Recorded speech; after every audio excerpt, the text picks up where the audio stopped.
in 2003. I was roughly 5 or 6 years old. Me and my family had just gotten back from a vacation in Texas.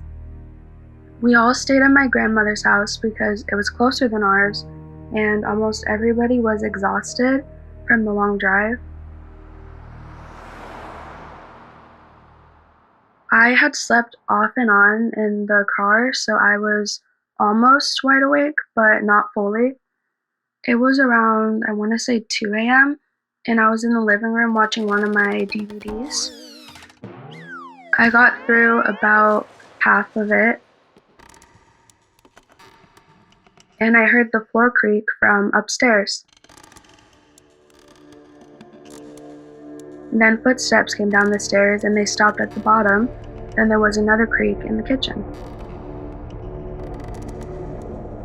I figured it was my cousin because he would always come downstairs and get like a midnight snack or something. But after a few minutes, I didn't hear him go back up. It was around 15 minutes later, the kitchen floor creaked again, heavier and louder before. My cousin, he was very scrawny at the time. There was no possible way for the floor to creak that much under his footsteps. My parents would always tell me that it was just my imagination whenever I would hear certain sounds, so I believed them at the time. I ignored it for a minute, and out of nowhere, everything in the room just felt heavy.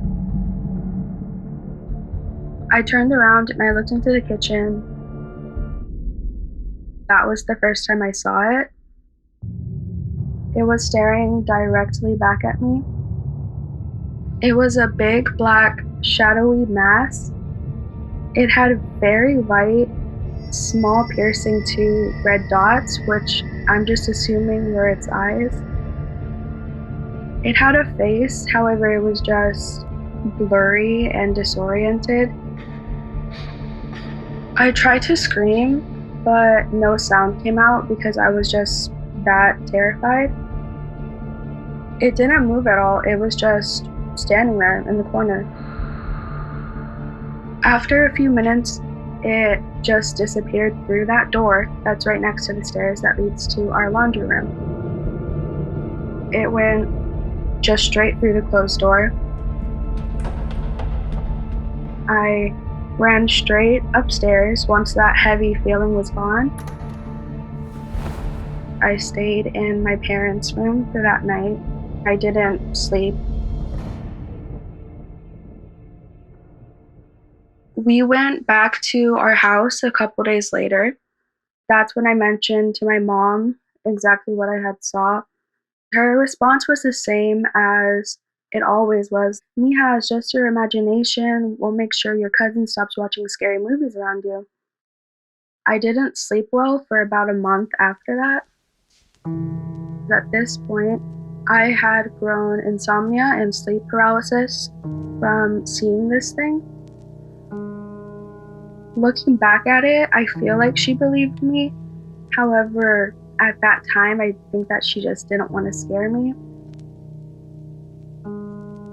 She started to burn sage around the house almost daily. I never knew exactly why at the time, but the shadow person went away.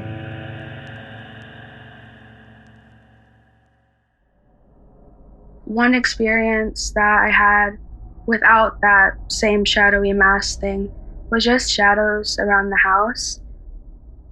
If I went into the kitchen or something, I would see one in the corner of my eye. But whenever I would turn my head, it would just go back behind the wall it was, or go back behind whatever it was behind in the first place. Almost as if it didn't want to be seen. It was the day of my 12th birthday. Everything went well, and I had the average birthday party that a 12-year-old would have. All my family, my friends, it was just a big party.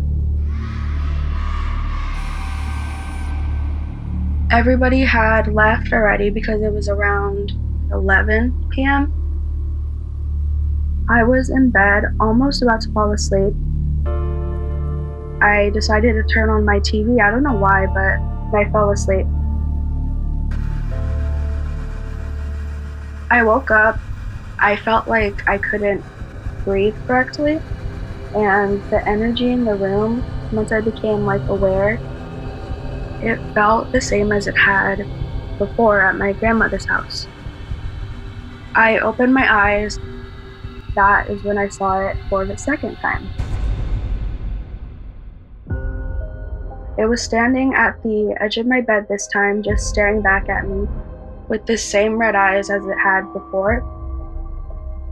My door across the room from me slammed. I screamed and my mom rushed in within a matter of seconds. It was gone. My mom was yelling, "What happened? What happened? Are you okay?" just over and over and over. And then she sat on the bed with me trying to comfort me. I looked at her and her face was just pale. I had 3 long scratches on my chest and bruising around my neck that almost looked like fingerprints. The first thing she said after noticing these things was, "You're not sleeping in here anymore." After about a week of me not sleeping in my bedroom anymore, she decided to start cleansing again. That didn't work this time. I don't think it was enough. My parents began arguing, which wasn't like them. They've always been a very happy couple. At that point, they were together for a little over 20 years. Everybody in the house just became extremely negative. Within a few months, they had gotten divorced. I remember 2 months after they divorced, my mom had called my grandma to come over. I had no idea what they were talking about, but after that, my mom just became severely religious. She would constantly pray over me in my room, the house. She would constantly bless the house. She was doing more sage than before. She had put up crosses everywhere in the house, and it was just a constant cycle. We continued this for months, and at this time, she got sick. It was cancer, which came completely out of nowhere, like cancer usually does. The timing of it, it just lined up a little bit too much. That's when she decided that we are going to need professional help. She started getting a priest to come around because she didn't have the energy from the chemo to do everything like she was before. So he would bless the house twice a week, I think it was, and he would bless my cousin, he would bless me, my mom, just everything. It seemed to be helping, but it was just too much, I think, for everybody. And my cousin ended up moving out. He was 17. Me and my mother were still severely negative, but after he left the house, about a week after, he was just back to his normal self.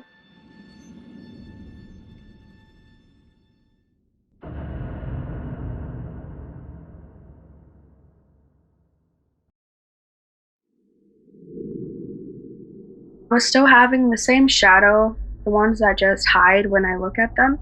They never would scare me, so I wasn't necessarily scared of them because there wasn't any bad energy when I would see them, unlike with the other thing.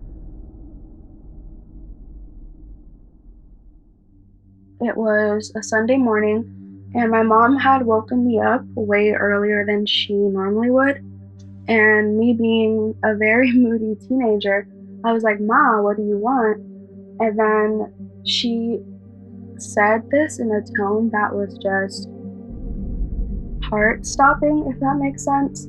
Because my mom isn't a very serious person. She's always been very bubbly, like I was before all of this happened. She sat on my bed on the edge of it and she was like, "We need to talk."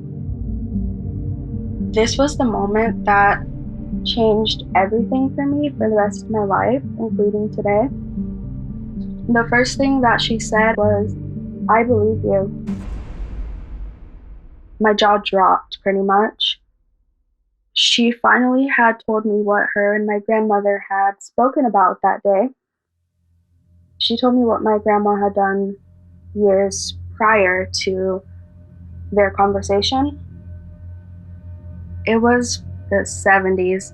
She had wronged the lady, and the lady had threatened to curse us that would follow through the women in the bloodline. I obviously didn't want to believe it, but my mom was very shaken up as she was telling me this. She described the same shadowy figure, like the one that had the very heavy energy. She described that to a T, and we had been seeing the same exact thing.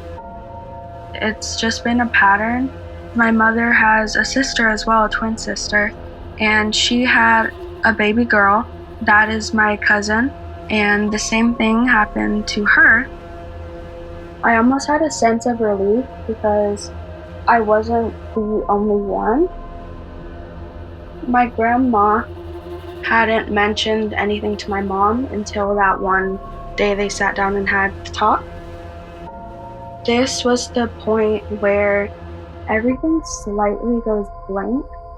I don't remember much from that day, but right after she told me that information, then she let me know that it's not going to go away and that it's never going to go away. Anyone who knew me knows that I have always wanted to be a mother. So when my mother told me that I wasn't going to be able to have a baby girl without risking her having the same trauma, that seeing that same figure as us, to say the least, I was very heartbroken after I learned that it was bloodline related. I moved out and I moved into a small house now. I'm now 21 and I am married. I still see that shadowy mass pretty frequently because I'm not cleansing the house like my mother and the priest were doing before to make everything stop. I was going to church, but that was all I could really do. So I have now come to terms with the fact that this is not going to go away, and I'm still going to see that same thing regardless to what I do. Considering it's only physically harmed me once, I just don't bother with it. When I see it, I'm obviously terrified, but I feel as though it can't really hurt me anymore because I'm not letting it. When the first and the last physical attack happened, I was 12, so I feel as though I couldn't really force it not to hurt me. But now that I'm older and I have matured more, it just stands in the corner now. I still have minor experiences with the shadow people who duck behind the doors, but I'm still not getting anything bad from them. I think they're just lost, honestly, and they're not quite sure how to move on. I am no longer living in Arizona. I visit pretty frequently just because my mother is here. I am still haunted by this on a daily basis, and I hope that my story would help somebody who's going through something similar that is bloodline related, would make them feel less alone, which is the whole reason why I'm sharing this.